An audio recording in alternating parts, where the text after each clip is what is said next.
दोस्तों, हमारे छत्तीसगढ़ में तो एक से बढ़कर एक कलाकार हैं, लेकिन हमारे छत्तीसगढ़ में कुछ ऐसे भी कलाकार हैं जिन्हें छत्तीसगढ़ में खूब पसंद किया जाता है, जिनका गाना हमेशा ट्रेंड पर बना रहता है। तो आज के वीडियो में हम बात करेंगे कंचन जोशी और शर्मिला बिस्वास जी का, जिनका गाना हमेशा ट्रेंड पर बना रहता है और इनका गाना छत्तीसगढ़ में खूब वायरल होता है।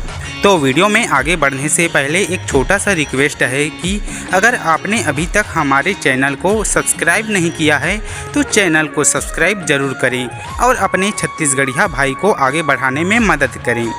तो दोस्तों, पहले बात करते हैं कंचन जोशी जी का। कंचन जोशी जी रायगढ़ की है। कंचन जोशी जी ने अच्छे छत्तीसगढ़ी गाने दिए हैं, जिनमें से रायगढ़ राजा गाने से उनको एक अलग ही पहचान मिली।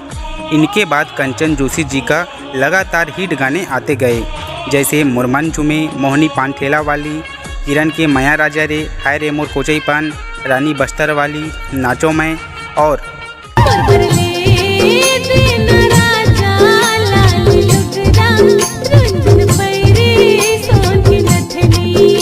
इस गाने ने तो पूरा छत्तीसगढ़ में ही तहलका मचा दिया, धूम मचा दिया। कंचन जोशी जी की पॉपुलैरिटी इस गाने से और भी बढ़ गई। कंचन जोशी जी की आवाज़ में जादू है। उनको बॉलीवुड गायकों में शामिल किया जाए तो कोई अतिशयोक्ति नहीं होगी। मैं तो कंचन जोशी जी की आवाज़ का दीवाना हूँ। आपको इनका गाना कैसे लगता है, नीचे कमेंट बॉक्स में ज़रूर बताएं। अब बात करते हैं हमारी रूप सुंदरी शर्मिला बिस्वास जी का, जिन्होंने बेहद कम समय में बहुत बड़ी मुकाम हासिल कर ली है। शर्मिला बिस्वास जी का फर्स्ट गाना एडीएम प्रोडक्शन में आया था। गाने का नाम है पचरंगा।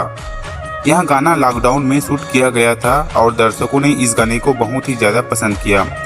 उनके बाद शर्मिला बिस्वास जी ने एक के बाद एक हिट गाने देते गए और आज वहां छत्तीसगढ़ में एक लोकप्रिय गायिका बन गई हैं। चलिए शर्मिला बिस्वास जी के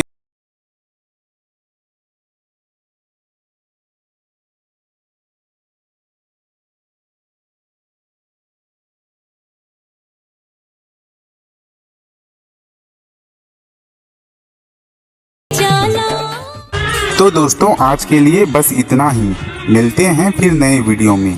तब तक के लिए जय हिंद, जय भारत, जय छत्तीसगढ़।